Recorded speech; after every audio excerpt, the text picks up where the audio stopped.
શું તમને એ ખબર છે કે માઇક્રોસેફ બાઉલમાં તમે 200 ગ્રામ ઘી લઈ અને 1 મિનિટ સુધી માઇક્રો કરી લેશો અને એને બહાર કાઢી અને એમાં 200 ગ્રામ તમારે લોટ ઉમેરી દેવાનો છે ઘઉંનો ઝીણો, અને બધું બરાબર મિક્સ કરી એને 1 મિનિટ સુધી માઇક્રો કરી લેવાનું છે. 1 મિનિટ પછી એ મિક્સરને બહાર કાઢી બાઉલમાં અને ફરી તમારે અંદર એને હલાવી અને બીજી 1 મિનિટ માટે માઇક્રો કરવાનું છે.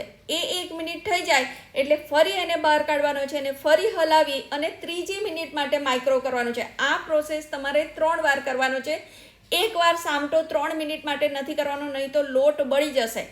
હવે એ થઈ જાય, ત્રીજી મિનિટ થાય એટલે જ્યારે તમે લોટ બહાર કાઢો ને ત્યારે જે ગોળ તમે 200 ગ્રામ લીધો છે એને 30 સેકન્ડ માટે માઇક્રો કરી લો, એટલે ગોળ તમારો સોફ્ટ થઈ જશે.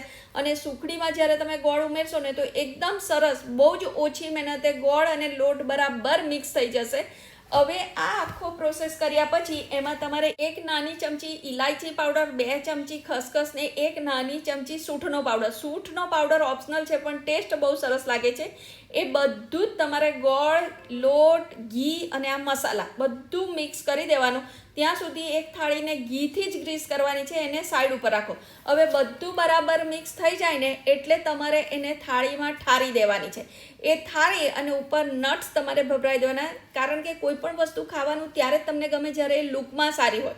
બસ હવે એને 10 મિનિટ રહેવા દો. 10 મિનિટ પછી કાપા પાડી અને 1-2 કલાક પછી એને તમારે ડબ્બામાં ભરી લેવાની છે. આ સુખડી તમે 1 મહિનો પણ રાખશો ને તો પણ ખરાબ નહીં થાય, કારણ કે આપણે સુખડીને પોચી બનાવવા માટે દૂધનો ક્યાંય ઉપયોગ કર્યો નથી. નેચરલી જ આપણે ઘી ઉમેર્યું છે અને એનાથી જ તમારી માઉથ મેલ્ટિંગ સુખડી સરસ થઈ શકે. જો તમે બિગનર્સ હોય ને તો તમે આ રીતે સુખડી બનાવજો. નેવર ફેલ રેસીપી છે, ટ્રાય ચોક્કસથી કરજો. અને જો તમને આખી રેસીપી જોવી હોય ને તો મારી ચેનલ પર જજો. મારી ચેનલ પર આખો વિડીયો છે, કશું પણ ના સમજણ પડે તો તમે એ રેસીપી જોઈને આ સુખડી જરૂરથી બનાવજો. જો એકદમ ફ્લફી ને કેટલું સરસ મિક્સર થઈ ગયું છે. બસ જો તમે એકવાર આ રીતે માઇક્રોવેવમાં સુખડી બનાવશો ને તો ક્યારેય ગેસ ઉપર તાસું મૂકીને 20-25 મિનિટ ઊભા રહીને હલાવવાની કોશિશ નહીં કરો.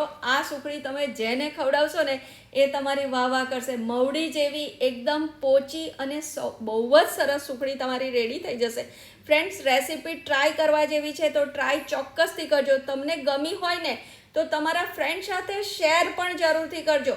અને જો એનાથી પણ ગમ્યું હોય ને વધારે તો એક મસ્ત કમેન્ટ પણ જરૂરથી કરજો. ફ્રેન્ડ્સ, હવે આપણે જોઈએ કે આપણી સુખડી કેવી તૈયાર થઈ જાય છે. એકદમ સોફ્ટ અને સરસ. જો જોઈને જ તમને ખાવાનું મન થઈ જાય એવી છે કે નહીં. અને જો એકદમ સોફ્ટ સુખડી છે તો ટ્રાય કરજો. Thank you.